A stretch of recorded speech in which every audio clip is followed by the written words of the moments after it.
and we will continue talking about video. But this is taking really good speed because today we're going to be talking about with this unit we will unleash the power from our glass. Let's jump in it. The earliest video camera were based on the mechanical in a mechanical disc. Wow, that was back in 1910 to 1930. Take note, that was back in 1910, and it actually lasted from 1910 to 1930, and that's it.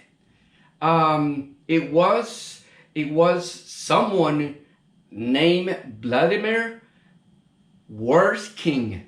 Interesting last name, okay? And the other guy was Philo Farnsworth. Those two guys were the ones in the develop of this particular camcorder. I don't want to spend more time on that. You know, that's history. I love it. I really like history, especially when I'm talking about media, especially cameras or microphones or anything. I really like it, but we have to move on. So before we jump into camcorders and video cameras, I want to introduce you the video cassette formats. Now you're gonna say, video cassette? Really, Mr. Oscar? Well, I need to tell you this, guys, because as nowadays, you have it easier. You have it everything just figured already from somebody else, okay? You know, me, okay, I am a 53 years old guy. And okay, you might probably say, oh, Mr. Oscar, you're old. I know, you know, but hey, I passed all through these cassettes all since 1980s. So you, okay, I need you to know what the struggle that I went through, because you don't have to this time. Everything is digital. Nice. Let's talk about the beginning of the cassette formats. The two companies that were in this war, I'm gonna call war because you will understand why, you know, in a few minutes. They were fighting who will be the one with the best format possible of video cassette. The very first one was Sony. Okay, Sony was on the lead and with a format called Betamax. Invented and introduced to the market in 1975. Okay, Betamax, it was the cassette that it got popularity when movie rentals were around. Blockbuster before? Oh, Hollywood Video? No, not a chance. When you have a chance, Google it. Who was actually Blockbuster video rentals? Betamax, it was popular because that was the format where the movies were dropped into from films and to be rented to consumers. JVC is another company from Japan, and actually JVC stands for Japan Victor Company. Take note. JVC introduced the cassette VHS. Have you seen any VHS cassette? Take a look at that. Oh, wow. And that was in 1976.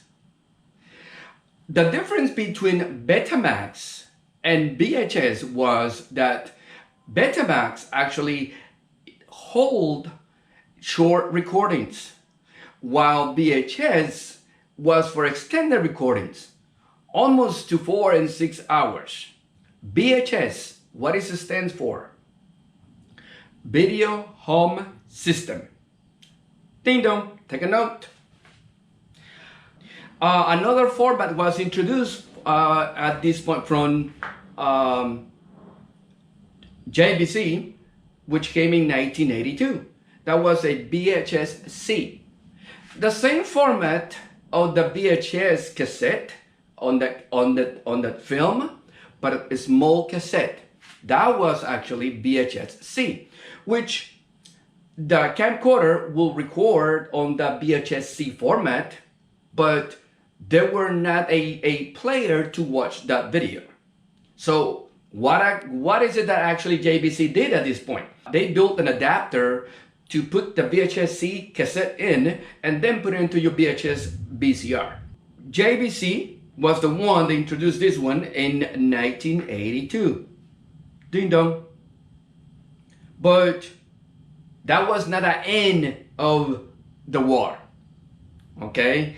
In 1985, and then comes Sony once again. Now comes and introduce a format that is called 8mm cassette. It was a small cassette, okay? And what was the whole ordeal of this one? Well, Sony said, you know what, I really want to make everything smaller so people can have a camcorder that is not bulky. So Sony got at this point. That was a small version of the previous cassette because Betamax was slightly large. And Betamax, it never came out to be in a camcorder format anyways. So it was only for industrial perhaps, and then passing to the consumers, but no a camcorder format never came out. In 1985, when Sony introduced 8mm, okay, not necessarily it was better on the size, but the quality was way better than VHS or VHS-C or perhaps even Betamax. It was better, a better resolution, which we're going to talk about that in a few minutes. Okay, so 1985 introduced the 8mm cassette, the format exceeding the quality. Okay, moving on. And because the war is still going and JVC and Sony was, you know, bumper to bumper in this ordeal, at the end of the 1980s, Sony actually brings another format. And this one is called 8mm. Okay? 8mm, it was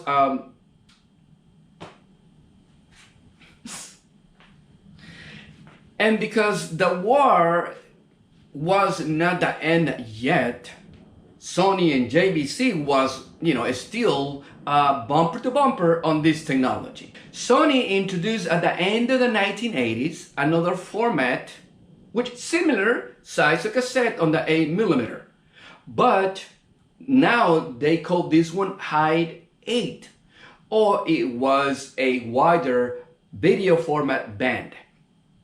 And the cool part of this is the size is still the same one, but the quality was amazing. Sony went up 100% on resolution with a new format. JVC says, oh, come on, this, I have to just wake up and make it work. JVC came with another format called SVHS, Super VHS. So, which this one brought up about 65 to 70% better quality than the VHS cassette itself. The war was on and no one was about to stop. Sony and JVC, come on, they really get it good. And it was very good. I mean, for the consumer, it was a good thing. Sony and JVC, they were fighting. And they were really into who will get the best video format to the consumers. Sony came up with another format in mid-90s. They introduced Digital 8. What was the big difference between the Digital 8 and the High 8? Well, video resolution was good on High 8, but with the Digital 8, it was the amazing part was they actually could record 4 soundtracks in the same cassette. That's amazing. You can plug 4 microphones to the same cassette. You can actually bring 4 audio soundtracks to the cassette, which was big in advance.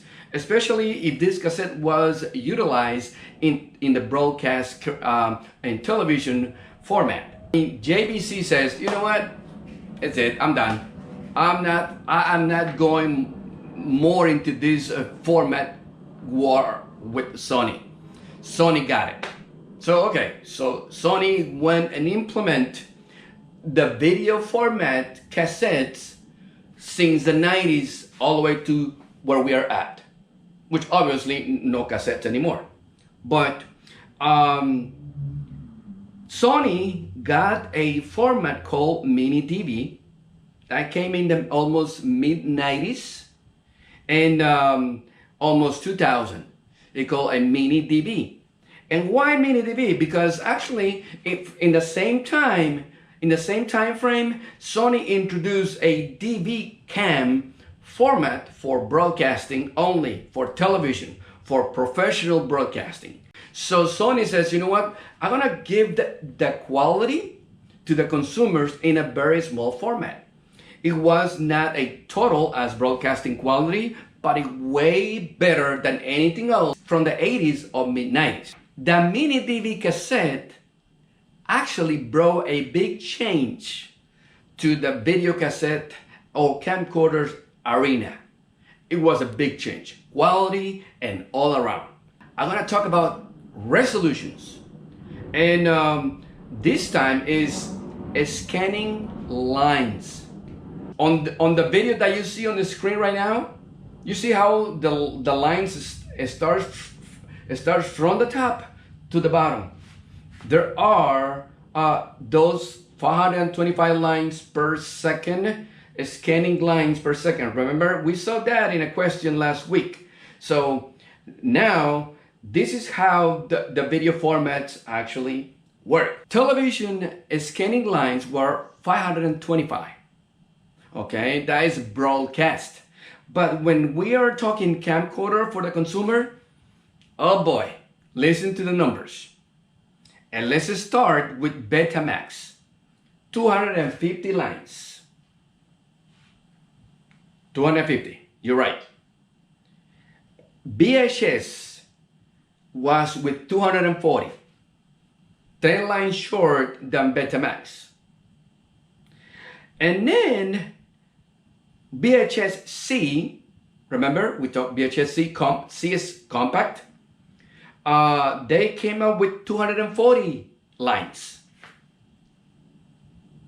Let's move on. 8mm cassette by Sony. It jumped 270 lines. That is a whooping 30 lines from the previous. Hi8, the small cassette, high band. Listen well to this number. They went up very good. 400 lines. 400 lines. Scanning lines of the television. The image was beautiful and very detailed because it was clear, it was very close to the resolution of the 525 scanning lines where any TV was capable of receiving or reading or scanning. SVHS say, okay, 486. The cassette was larger, obviously, was VHS. So they went 486 scanning lines. Mini DV. The mini DV at this point says, okay, I have 480 interlaced lines. What that means? If where that line, the same line was twice, but practically it was a 240 lines of resolution, but it went twice, so it means 480 interlace. Have you seen that before? 480 interlace? We will talk about DVD later. HD Mini DV. It's still the same Mini DV cassette, but with 1080 interlace. Practically, that was the best resolution that we got in the mid-90s, close to 2000. That is amazing. All of the above video resolutions They were great. But remember the squarey little TV? That's the way. All the formats were very squarey. So it was not the cinema widescreen. That 2000 got very popular, like a movie cinema format. But as for now, I believe it's enough today.